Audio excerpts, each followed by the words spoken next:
¿Cómo están, amados? Dios les bendice. Un gusto saludarles. Soy el pastor Miguel Orellana desde la ciudad de Winesville, Missouri, para compartir con ustedes una pequeña reflexión respecto a la poderosa palabra de Dios. Sin antes quisiera que me permitieran promover esto que llegó a mis manos: Pablo, el Espíritu y el Pueblo de Dios, por Gordon Fee. Tremendo material con respecto a la relación del apóstol Pablo y el Espíritu Santo. Si tienen la oportunidad de comprarlo, adquiéralo. Gordon Fee es un escritor de línea reformada muy bueno. Mire, a mi reflexión la he llamado la fe y la razón, o la fe versus la razón. Por alguna circunstancia histórica en Latinoamérica, la Iglesia de una u otra forma nos ha enseñado a separar de alguna forma la razón de la fe. Es decir, de una u otra forma los predicadores en algunas iglesias, no en todas, sobre todo en las iglesias de línea carismática, de línea pentecostal, nos han enseñado a creer sin preguntar, a creer sin cuestionar, a creer y aceptar sin hacer ningún tipo de preguntas. De hecho,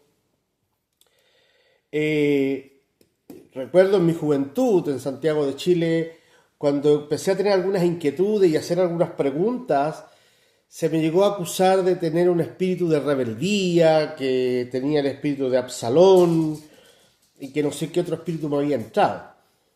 Y era solamente el hecho de que muchas veces las cosas que se enseñaban el día martes en la iglesia, el día miércoles otro predicador o el día jueves otro predicador las contradecía. Es decir, y la explicación que daban era que la palabra de Dios era viva y que entonces la palabra de Dios, como era viva, un día podía decir una cosa y el otro día podía ser otra distinta.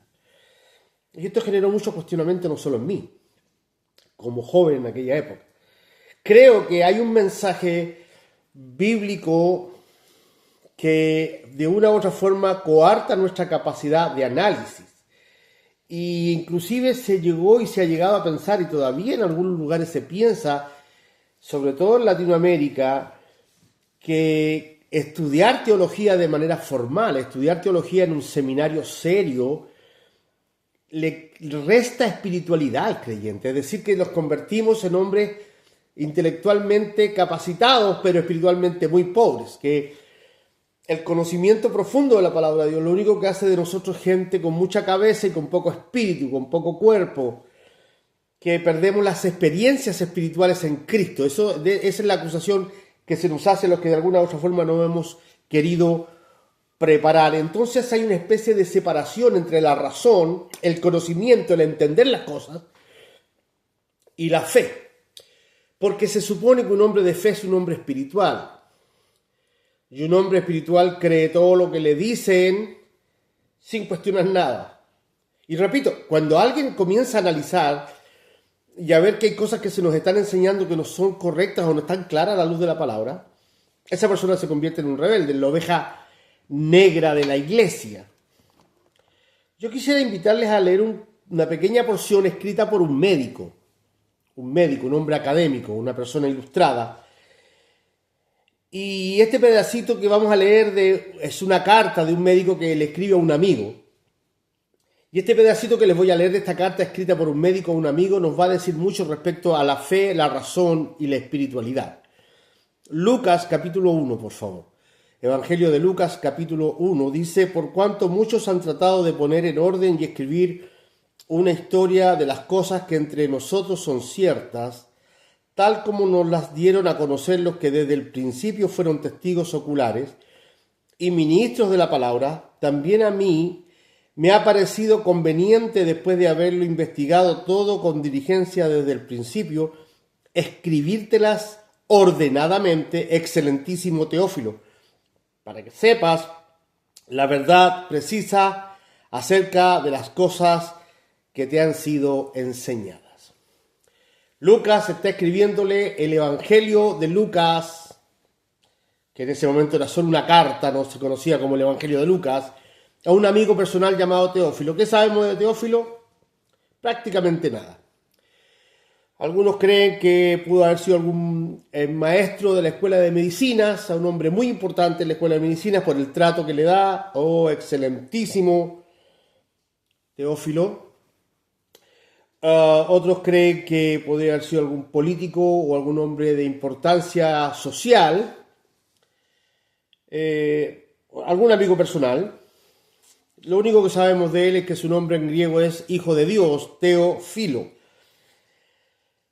Y él escribe esta carta diciendo que muchos antes han intentado poner en orden las cosas respecto a la vida de Cristo desde el nacimiento a la resurrección.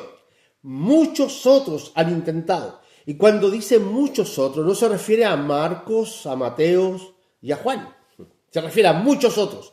Después de la resurrección de Cristo, circulaban por Israel y otros pueblos cercanos más de 500 evangelios.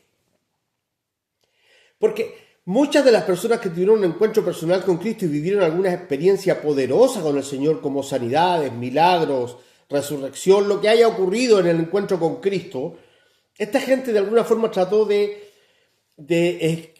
explicarlo, enseñarlo, compartirlo con sus generaciones, y no había otra manera de hacerlo que escribiendo. Así que circulaban más de 500 evangelios en la época de los apóstoles.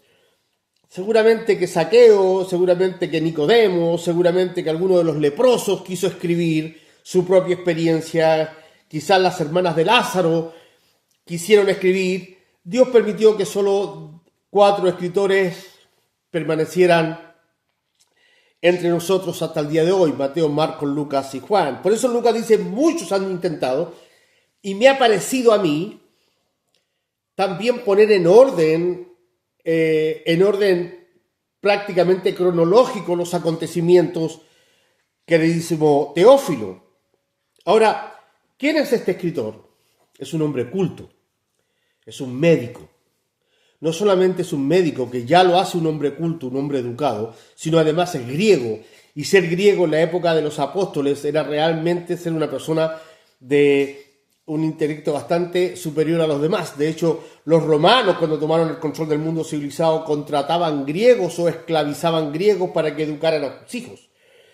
Porque el pueblo griego siempre se caracterizó por ser gente muy culta, de mucha filosofía, de letras, de poemas, de escrituras. Así que Lucas no solamente era médico, además era griego, era culto por idiosincrasia. Y no solamente era médico y no solamente era griego, sino que además fue un excelentísimo historiador. Lucas se toma el trabajo de hacer todo un repaso histórico a la vida de Cristo y a la primera iglesia. Lucas nunca estuvo con el Señor. Y Lucas se unió al apóstol Pablo por allá en el capítulo 16 de los Hechos, en Troas de Mileto. Es decir, cuando Pablo ya llevaba como 10 años predicando el Evangelio, recién Lucas se une al equipo de Pablo y empieza a recopilar información. Me imagino que cada vez que Lucas viajaba con el apóstol Pablo, llegaba a alguna ciudad, le preguntaba a la gente: oye, ¿cómo fueron las cosas? ¿Qué pasó en esto? ¿Cómo ocurrió esta sanidad? ¿Qué ocurrió el día que Cristo nació? Y recopiló información y fue anotando y fue tratando de ponerla en un orden cronológico. Dice que él le consultó a gente que fueron testigos oculares, es decir, no se lo inventó ni andaba anotando rumores. Tal como nos lo dieron a conocerlo, que desde el principio fueron testigos oculares. Es decir, él golpeó la puerta seguramente de la viuda y le dijo: hermana María, o Miriam, que era el verdadero nombre de la madre de Cristo, ¿cómo fue lo del nacimiento? ¿Cómo fue lo del ángel Gabriel? ¿Cómo fue lo del viaje a Egipto? ¿Cómo ocurrió lo de la persecución de Herodes? Me imagino que él fue consiguiendo información y poniéndola en orden. Ese es un trabajo intelectual. Ese es un trabajo de una persona con un coeficiente intelectual elevado. Estamos hablando de alguien que se esforzó, que tuvo disciplina. Es decir, que no cayó en un estado místico. No es que Lucas se haya ido a un cerro a orar para que Dios le revelara todo lo que tenía que notar. Hizo un trabajo de investigación y eso es tremendamente decidor para los predicadores actuales. Todavía yo conozco gente que se sube al púlpito pensando que Dios allí en el púlpito le tiene que decir lo que tiene que predicar. Todavía conozco gente que cree que la palabra tiene que improvisarse. No son capaces de hacer un trabajo de exhaustivo, un exégesis, un examen al texto. No son capaces de comprarse un buen libro para poder preguntarle a algún comentarista serio. Sino se dedican a improvisar y después que improvisan un buen rato le dicen a la gente: hasta aquí me dio el Señor. Lucas hizo un trabajo tremendamente importante, tanto así que hoy día el Evangelio de Lucas está en nuestras manos y el libro de los Hechos está en nuestras manos para edificación de la iglesia. La intención de Lucas al escribirle a su amigo Teófilo es para que su amigo Teófilo tuviera bases sólidas para que pudiera comprender y entender claramente lo que estaba aprendiendo respecto al Evangelio. Para que viera que las cosas eran reales, no eran místicas, no eran una historia fantástica, no pertenecía a la mitología judía, sino que Jesús era un Señor, un ser histórico, fue real, estuvo con ellos, caminó con ellos, comió con ellos, murió entre ellos, resucitó en medio de ellos. Y eso era totalmente comprobable desde el punto de vista técnico, era comprobable en los hechos históricos, por eso se lo está escribiendo. Porque pareciera que la fe y la razón debieran ir juntas. Parece que es necesario y es un hecho real que cada cristiano debiera hacerse preguntas y creer que la palabra de Dios tiene todas las respuestas. Parece que ha hecho daño, mucho daño dentro del cristianismo, que los hombres reciban el mensaje de los púlpitos sin hacer ninguna pregunta. Se lo traguen todo sin cuestionar nada. No estoy animando a nadie en estar en contra de sus pastores. No estoy animando a nadie a ponerse a rechazar todo lo que oye, sino a asegurarse de lo que le están enseñando y de lo que le están predicando tenga una base bíblica válida. Fíjese que conocimiento, koinosis en el término griego, es algo que la Biblia demanda desde el Antiguo Testamento. El Señor dice: mi pueblo perece por falta de conocimiento. No dice que por falta de fe, no dice que por falta de alabanza. Dice: mi pueblo perece por falta de conocimiento. Y Jesús dijo: conoceréis la verdad y la verdad os hará libre. Pero la verdad hay que conocer, la koinosis, razonar. Pablo le dice a los efesios que está orando para que Dios abra el ojo de vuestra mente, para que puedan comprender lo alto, lo profundo, lo ancho de Cristo. Es decir, conocimiento, entender, saber, educarse, prepararse, ser capaces de conocer el trasfondo histórico y teológico de cada pasaje bíblico en lo posible, para poder alimentar a la población cristiana con una buena palabra. Lucas hace un tremendo trabajo exegético histórico para poder explicarle a Teófilo, su amigo, la verdad de Jesucristo. Y entonces aquellos que nos dicen que los que estudiamos y nos capacitamos hemos perdido espiritualidad, que dejamos de ser hombres espirituales, que el Espíritu Santo ya no está en nosotros o no fluye de nosotros, déjeme decirle lo siguiente: ¿cuándo un hombre y una mujer son realmente espirituales? ¿Cuando habla en lengua? ¿Cuando brinca? ¿Cuando salta? ¿Cuando tiene espasmos? ¿Cuándo un hombre es realmente un hombre de Dios, un hombre ungido, un hombre espiritual? ¿Cuando ora por los enfermos sanan? ¿Cuando se provocan milagros a través de él? ¿Ese es un hombre espiritual? Déjeme decirle que Jesús dijo que aquel día le dirán: en tu nombre hicimos sanidades, milagros, profetizamos, y él les dirá: no los conozco, obradores de maldad. Parece que tener dones de esa característica no garantiza ni siquiera ser una persona espiritual. Yo creo lo que dice la Escritura. La Escritura dice que una persona espiritual es aquella que tiene el fruto del Espíritu Santo: paz, paciencia, amor, templanza, benignidad, longanimidad, fe, mansedumbre. Y entonces, hablar o no hablar en lenguas, no estoy en contra de hablar en lenguas, estoy diciendo que hablar o no hablar en lenguas no garantiza que una persona sea espiritual. Déjeme planteárselo de la siguiente manera, amado mío. No hay ningún registro en la Biblia de que Lucas haya hablado en lenguas. No hay ningún registro en el Nuevo Testamento de que Lucas haya orado por un enfermo. No hay ningún registro en la Biblia de que a través de las manos de Lucas se haya hecho un milagro. Lo que sí registra la Biblia, que cuando Lucas conoció a Pablo y le entregó su vida a Cristo y comenzó a servir al Señor, hizo un compromiso de por vida. Nunca más abandonó al apóstol. Llegó a ser su médico personal para cuidarlo en los momentos de dificultad de salud física.